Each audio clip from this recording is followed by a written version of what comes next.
Hey physics, welcome to your next flipped lecture. We're going to be continuing the conversation of vectors today, looking at vector trigonometry, how to use trigonometry to solve vector components and add them together.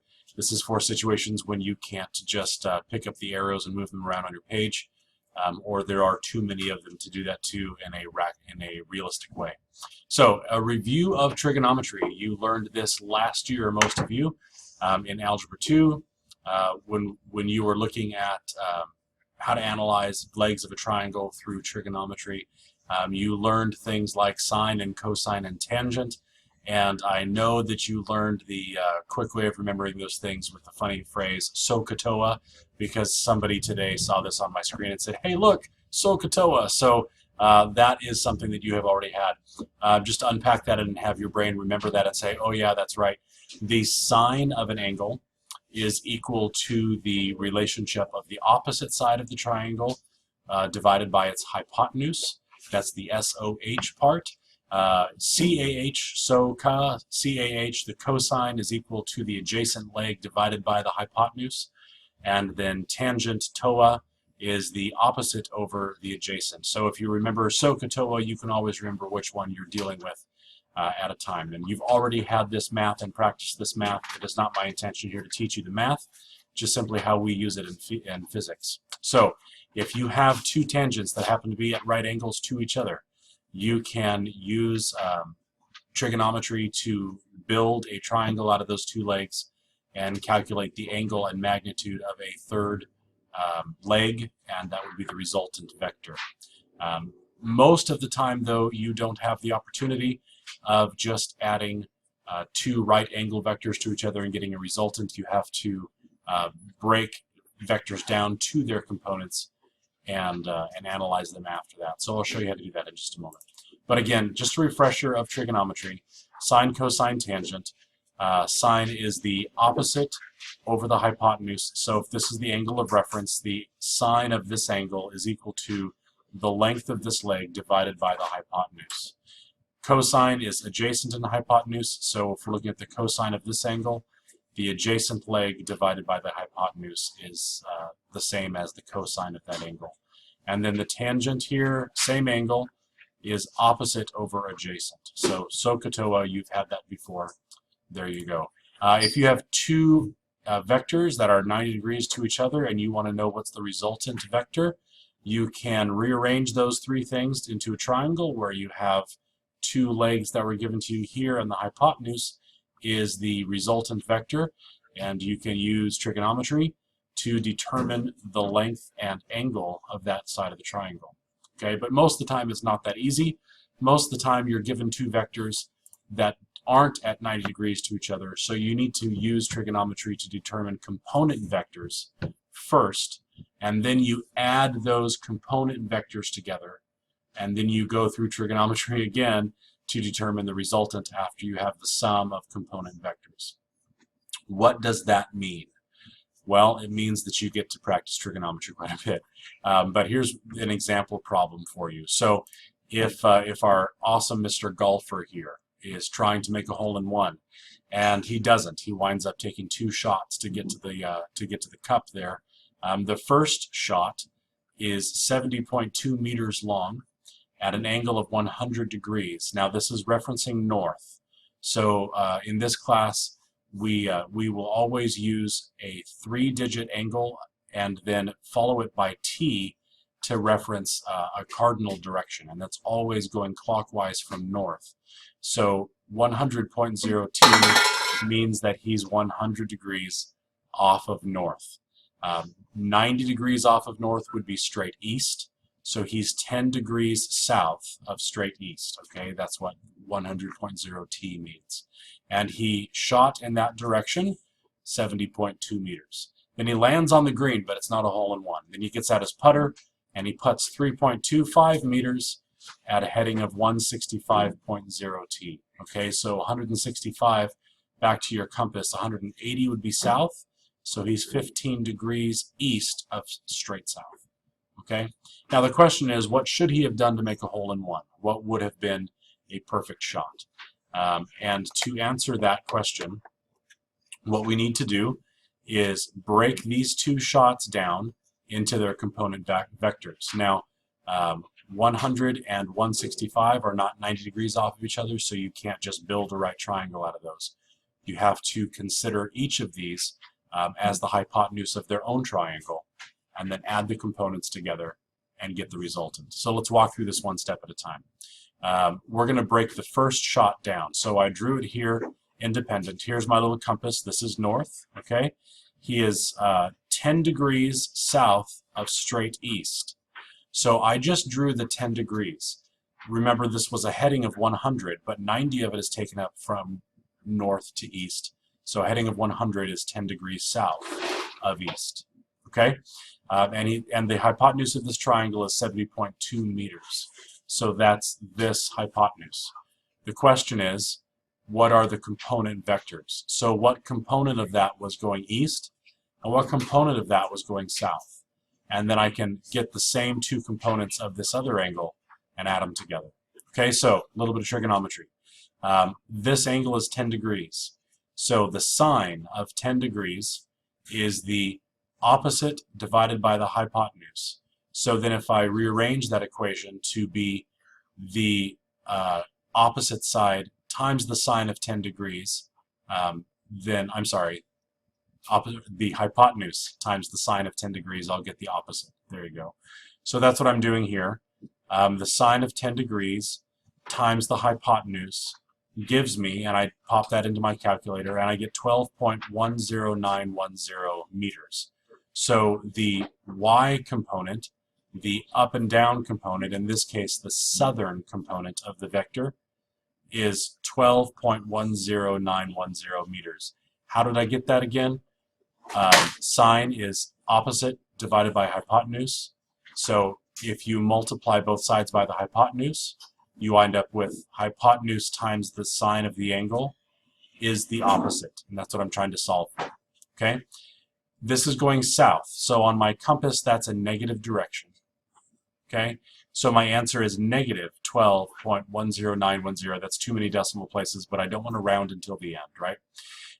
Same thing. Now I want to get the horizontal component, the eastbound component of that shot. So not the sine this time, but the cosine, because the cosine is the adjacent divided by the hypotenuse. And so if I multiply both sides of that equation by the hypotenuse, I wind up with hypotenuse times the cosine of the angle equals the adjacent side, or in this case, my eastbound component of that vector. Okay? So multiply those two together, and I get 69.13350 meters. That's going east, which is positive. Remember, positive is to the right or up. Okay, so going east is positive. So my two components for this are a vector of the first shot in the y direction is negative 12.10910. Vector of the first shot in the x direction is 69.13350 meters. Pause the video, go through that again if you need to. It's the beauty of the flipped class. I'm moving on. The second shot. Okay, second shot. Now we're here and we're putting to the hole. This is 3.25 meters at a heading of 165.0. 165.0. That this first part was 90 degrees. So to go from 90 to 165, the balance of that angle is 75 degrees. This is a 75-degree angle right here. Okay? The hypotenuse of the triangle is 3.25 meters. So the sine opposite over hypotenuse, if I multiply the hypotenuse by both sides, I have the hypotenuse times the sine of 75 degrees is the y component. So the hypotenuse times the sine of 75 degrees is, and I punch that into my calculator, and I get 3.13925 meters. Again, too many decimal places, all round at the end. Okay? And again, this is headed south, so it's a negative number. So negative 3.13925 meters. All right? Now, I need the other direction. I need the the x component. That's the adjacent side of the triangle. So here I have the hypotenuse times the cosine of 75 degrees gives me the eastbound coordinate here. So hypotenuse times the cosine of 75 degrees gives me 0.84116 meters. That's positive because I'm going east, which on the compass is a positive number. So I have the vector of the second shot in the x direction is positive 0.84116 meters. Pause or review if you need to see that part again. The next thing we need to do is sum the vectors. So I know I broke shot 1 down into its x and y components. I broke shot 2 down into its x and y components. Now what I have to do is add those together. So the sum of the y components for shot 1 and shot 2 will be the y component of my resultant here. And the sum of the x components for shot 1 and shot 2 will be the x components for my resultant here. So I add them together. Two negatives, I get a negative here. The resultant for y is negative 15.24835 meters. The resultant for x, just adding those two together, 69.97466 meters.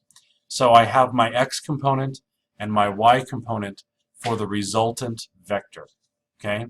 Now I need to use those vectors to find out what the total new resultant is. I have the x component and the y component. More trigonometry. Here we go. We've drawn another triangle. And the x component, 69.97466. The y component here, negative 15.24835. I put those two together, and I can use Pythagorean's theorem to get the hypotenuse of that triangle. Okay? So Pythagorean theorem, a squared plus b squared equals c squared. Here's my a squared. Here's my b squared. This is my c squared. So 69.97466 squared plus negative 15.24835 squared. I add those together, and I get 5,128.96521. That is the square of the hypotenuse. So I need to square root that, and I have 71.61679 meters. So that's the magnitude of my resultant. If he had hit the ball exactly that far and in the right direction, he would have gotten a hole in one, right? But I don't know which direction yet. I just have the magnitude. So I need to go one more step here with some trigonometry. And I have the magnitude, and I have the other legs of the triangle, but I don't have theta here. I don't have the degree that this needs to have been shot. Okay? So I can use actually any of the three trigonometric functions because I have all three sides of the triangle.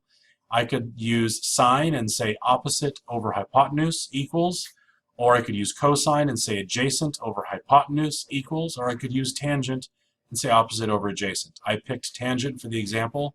Any of them would work. Okay? So I'm going to say the tangent of theta, the tangent of an unknown angle, equals opposite over adjacent. This 15 number divided by this 69 number. Okay? And I'm only using the absolute values of these because for the triangle, I don't want to confuse the sign. I already know which way it's heading. I just need to get the measure of that angle. Okay, so 15.24835 divided by 69.97466 gives me 0.21791. So the tangent of theta is that. Now that isn't the degree, that's the tangent of that degree. So to find out what the degree is, I need to take the inverse tangent of both sides. Theta equals the inverse tangent of 0.21791, which gives me 12.29328 degrees. So theta here, the unknown angle, is 12.29 degrees right here. Now, 12.29 is not the angle he should have shot it at, because remember, north is 0. So if I just say 12.29 degrees, he's going to be shooting his ball way over here and everybody's going to laugh at him, right? But it's 90 degrees plus that 12, because we're on a compass. So this is actually 102.29328 if you're measuring from north. So let's put all of this together. The golfer should have hit a ball 71.6 meters at a heading of 102 T to make a hole in one. Now, why did I say 71.6 and 102? I had a lot more decimal places than that, because up here I only had 3 sig figs. Here I have 4. Here I have 3. Here I have 4. I can only have 3 significant digits. So 71.6 meters 102t. Okay? And that would be the perfect hole-in-one shot. So he was only off by 2 degrees because initially he was shooting at 100.0. He should have been 102. And he just hit it slightly too lightly. The ball went 70.2 meters. It should have gone 71.6 meters. It was very close to a hole-in-one. Slight adjustments would have made it happen. Okay? Repeat that example as many times as you need to understand what's going on. Last thing that I would need to show you is that these problems can be done in 2 or 3 dimensions. I just gave you a 2-dimension problem as an example. If you'd like to follow through a 3-dimensional problem, look at example 4-8 on page 85. It's exactly the same thing, but instead of tracking x and y, you track x, y, and z. Then you add up all 3, and then you do trigonometry with that. Okay? It's the same idea, and here's just a little picture to show you what we're looking at. If we wanted to analyze this vector in 3 dimensions, I would need to know its angle from the x-axis, its angle from the y-axis, and its angle from the z-axis, and then I could tell you exactly which direction that vector was going. We'll do lots of examples like that in class. Okay? Comments below are appropriate for questions if you have any, and I will answer them as soon as I can, and I'll see you in class tomorrow. Thank you.